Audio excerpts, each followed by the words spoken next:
देखा तो तुरंत घबरा गई। अरे ये कौन आ गया? क्यों? ये राक्षसी इसने कभी मनुष्यों को देखा नहीं। अरे ये कौन आ गया? तो आज जामवंती घबरा गई और बड़े जोर जोर से चीखने लगी, पिताजी मुझे बचाओ, मेरी रक्षा करो, मेरी रक्षा करो। इतने में जामवंत जी गुस्से में भरे हुए चले, कौन है? अरे आज तक किसी की हमारे एरिया में आने की हिम्मत नहीं पड़ी। कौन है जो हमारी बगैर आज्ञा के हमारी गुफा में प्रवेश कर गया? और जामवंत जी आए, क्रोध में भरे आए, आओ देखा ना ताओ, और भगवान की जोर से एक मुक्का जड़ दिया। लेकिन हमारे भगवान भी कहां का, भगवान ने बदले में 2 मुक्के जड़ दिए। सुखदेव जी कहते हैं, परीक्षित ऐसा लग रहा है जैसे मुक्केबाजी ही प्रारंभ हो गई है। ऐसा लग रहा हो जैसे फाइटिंग प्रारंभ हो गई। और बंधुओं, ये मुक्केबाजी 1-2 दिन नहीं अमित भैया, पूरे 27 दिन और रात्रि तक निरंतर मुक्केबाजी चलती है। ना जामवंत जी कम और फिर भगवान को हमारे कहां। और जामवंत जी भी बड़े बलशाली। दधिमुख के हरन 60 जामवंत बलिरा, ये भगवान के सेना में सबसे बड़े बलशाली थे। जामवंत जी भी कम नहीं, तो जामवंत जी ने भी खूब भगवान के साथ में युद्ध किया। और बंधुओं 27 दिन तक यह भयंकर युद्ध चलता रहा। 28वें दिन भगवान ने आज जामवंत जी को उठाया और उठाकर धड़ाम से जमीन में जैसे ही पटक दिया, तो जामवंत जी महाराज की आज नस नस ढीली पड़ गई। जामवंत जी ने हाथ जोड़ लिए, प्रभु मैं पहचान गया, आप कोई और नहीं, आप तो मेरे वही त्रेता वाले राम है।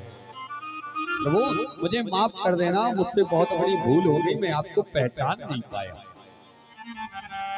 प्रभु आप पहले मुझे बता देते। भगवान बोले, भैया नहीं, तुम्हारा एक ऋण बाकी था, तुम्हारा एक ऋण था जो हमें चुकता करना था, चुकाना था, इसलिए भैया हमने नहीं बताया। प्रभु कैसा?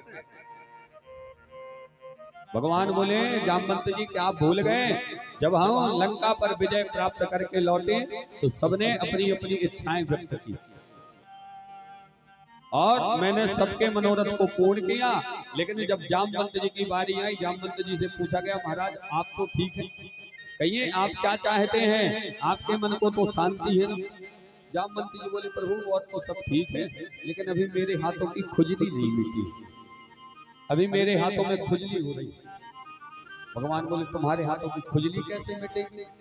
जामवंत जी बोले, प्रभु कोई बढ़िया योद्धा मिल जाए, 2-2 हाथ हो जाए तो खुजली मिटे।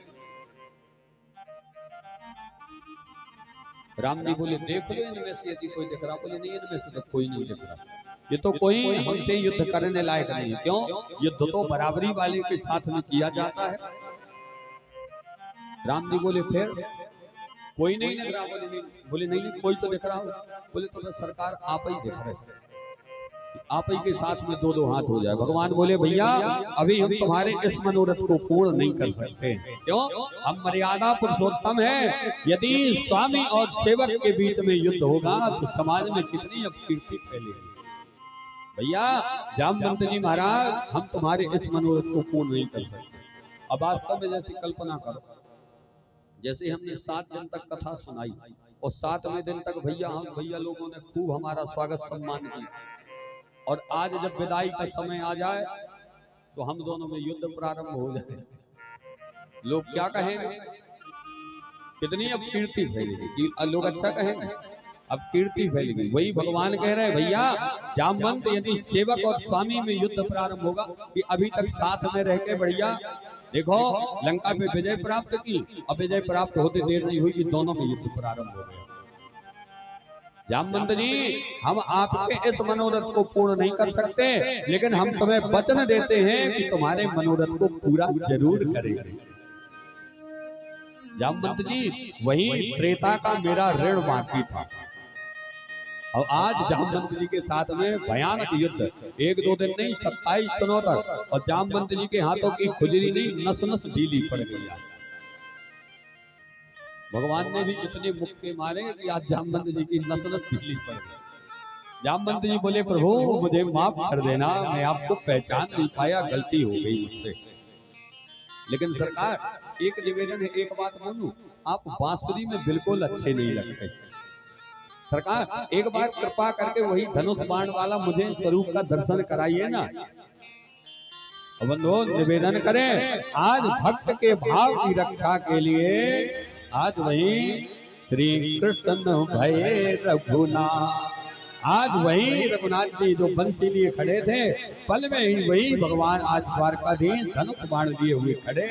जामवंत जी महाराज आज चरणों में गिर पड़े। प्रभु इसी दर्शन को पाने के लिए तो यज्ञ ललायक थी।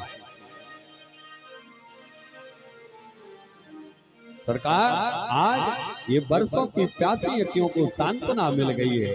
कहो सरकार मैं आपको क्या दे दूं? भगवान तो पहले ही से जिस काम के लिए बोले जामवंत जी देना चाहते हो तो केवल एक ही चीज चाहिए, ये मणि दे दो। जामवंत जी बोले प्रभु और तो सब दे सकता, लेकिन ये मणि मैं आपको नहीं दे सकता। लेकिन ये मणि मैं आपको नहीं दे सकता। क्यों? सरकार ये मणि मैंने अपनी बेटी को दान में दे दी, और बेटी को दान में दी हुई चीज में भला कैसे वापस ले लूं? सरकार आप कहो तो मैं अपने प्राण भी दे सकता हूं आपको।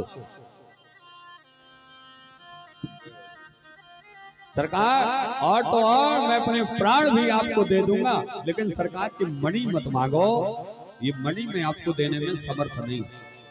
बंधुओं हमारे यहाँ पहले इतनी अच्छी परंपरा थी, यदि किसी गांव की बेटी उस गांव में ब्याही हो ना, तो लोग उस गांव का पानी नहीं पिया करते थे। हमारे पूर्वज कितने थे, उस गांव तक का पानी नहीं पीते थे। वही जामवंत जी कह रहे हैं मैंने अपनी बेटी को दान में दे दी है, मैं वापस कैसे ले लूं? लेकिन आजकल के लोग बिटिया के यहाँ का खाते। सत्य कह रहे हैं, माता पिता को कभी बेटी का धन नहीं खाना चाहिए, और जो माता पिता बेटी के यहाँ का धन खाते हैं उन्हें भोगना पड़ता है। सत्य कह रहे हैं।